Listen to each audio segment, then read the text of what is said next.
એ પુરાણની વાત કરી એવી જ રીતના બે વ્યક્તિઓ, હવે એ બંને વ્યક્તિને ખબર હતી કે મારું મૃત્યુ કેવી રીતે છે, ક્યારે છે.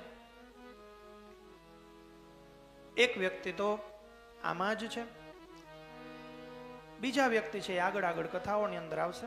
સર્વપ્રથમ તો કે ભગવાન પરીક્ષિત મહારાજને ખબર હતી કે મારું મૃત્યુ ક્યારે છે.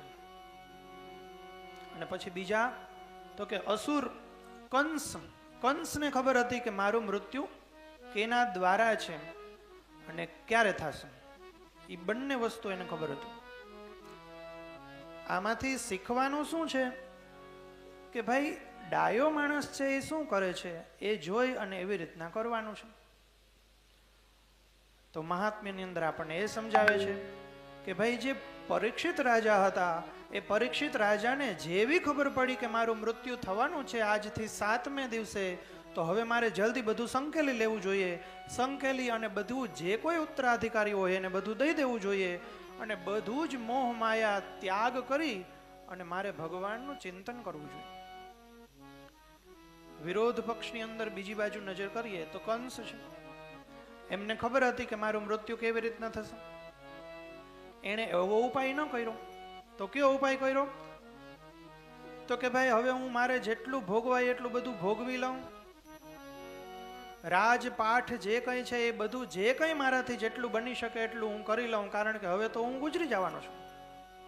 તો આ બે જે મતિ છે, આપણી આ જે બુદ્ધિ છે, એ બુદ્ધિ દ્વારા આપણને શીખવા મળે કે આપણે મૃત્યુ નજીક છે ત્યારે શું કરવું જોઈએ.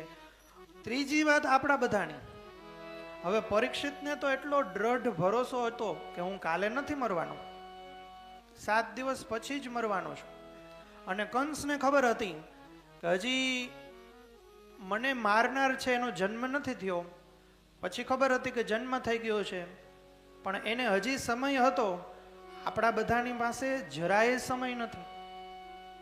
શાસ્ત્રોકાર હજાર અને લાખો વાર કહે છે કે ભાઈ તમે ભગવાનનું નામ લ્યો, ભગવાનનું સંકીર્તન કરો, ભગવાનના બની શકે એટલા તીર્થોની અંદર જાઓ, કારણ કે ભગવાને જે પ્રસાદી આપી હોય એ પ્રસાદીનો અનાદર ન કરવો જોઈએ. આપણે શું માનીએ કે ભગવાન સત્યનારાયણની કથા કરીએ અથવા તો કરાવડાવીએ અને પછી જે ઓલો શીરો હોય એ શીરો છે એ પ્રસાદી છે. એ સાચી વાત છે, પણ મુખ્ય પ્રસાદી કઈ? તો ભગવાન કહે છે કે ભાઈ મેં તને સરસ મજાની આંખો આપી, મેં તને સરસ મજાના કાન આપ્યા, મેં તને સરસ મજાના હાથ અને પગ આપ્યા, બધાથી ચડિયાતી તને બુદ્ધિ આપી. આ બધું જ છે એ બધું જ ભગવાનથી મળેલો પ્રસાદ છે. એટલે એ પ્રસાદ દ્વારા આપણે ભગવાનની સેવા કરીએ, પ્રસાદનો અનાદર ન કરાય. આગળ વાત કરીએ તો આપણને બધાને અનુભવ છે કે આપણી જેટલી શક્તિ છે, આપણી જેટલી તાકાત છે, એનાથી 10 ગણું ભગવાને આપણને આપેલું છે. આ બધાનો અનુભવ છે કે ભાઈ મારી જેટલી સીમા હતી એનાથી પણ વધારે ભગવાન મને આપેલું છે, એટલે હું ભગવાનને પગે લાગુ છું. મારું ફરજ છે, મારું કર્તવ્ય છે. તો ભગવાન કહે છે કે એલા મેં તને એટલું બધું આપ્યું અને હજી જો તું આ આપેલા પ્રસાદનો અનાદર કર તો ભગવાન કોપાયમાન થાય. એટલા માટે વેદોની અંદર મંત્રો પણ છે, લખ્યું છે કે ઋષિમુનિઓએ આપણા માટે વેદોમાં મંત્રો દ્વારા આપણને એક માર્ગદર્શન આપ્યું કે ભગવાન પાસે જઈને શું પ્રાર્થના કરવી. દ્વારકાધીશના મંદિરમાં જઈએ અને મંદિરમાં જઈને જો બધું માગવા માંડીએ તો ભગવાનને તો ખબર જ છે આપણને શું જરૂર છે. એનાથી વધારે આપણને શું જરૂર છે એ આપણને ખબર હોય કે ભાઈ મને આટલી જરૂર છે. એનાથી વધારે આપણી ભગવાનને ખબર હોય કે આને હવે શું જરૂર પડશે. આ 24 વર્ષનો થયો તો હવે શું જરૂર પડશે, 30 વર્ષનો થયો તો હવે શું જરૂર પડશે. એવું કહે છે કે પાણી પીવાની તરસ પછી લાગે, પાણી પહેલા તૈયાર કરી દીધું હોય ભગવાન. ભૂખ તો પછી લાગે, પણ વરસાદ લઈ આવીને અનાજ તો પહેલા જ પેદા કરી દીધું હોય. ભગવાન એટલા દયામણા છે, ભોળા છે, આપણી ઉપર ખૂબ જ દયા કરે છે.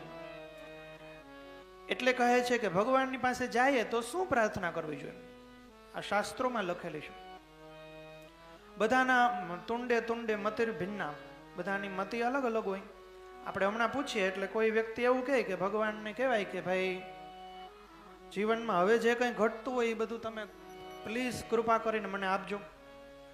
કોઈ માણસને કહીએ તો એવું કહે કે ભાઈ મને સારો માણસ બનાવજો.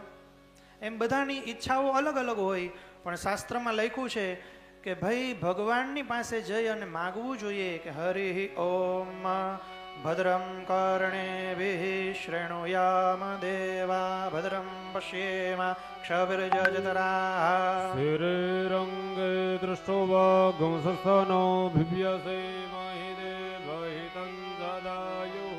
ભગવાનને કહેવું જોઈએ કે ભાઈ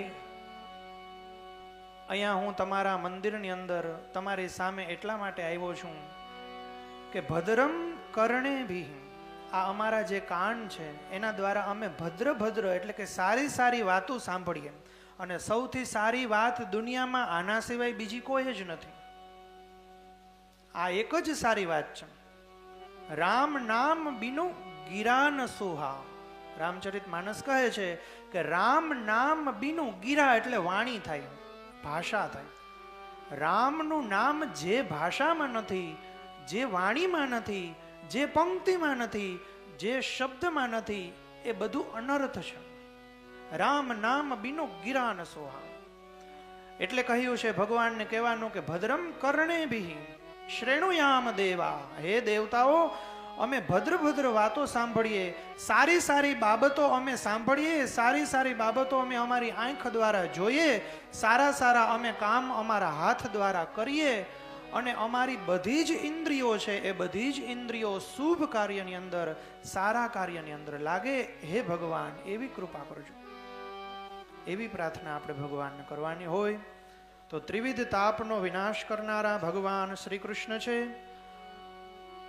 આપણે બધા એમને પગે લાગીએ છીએ.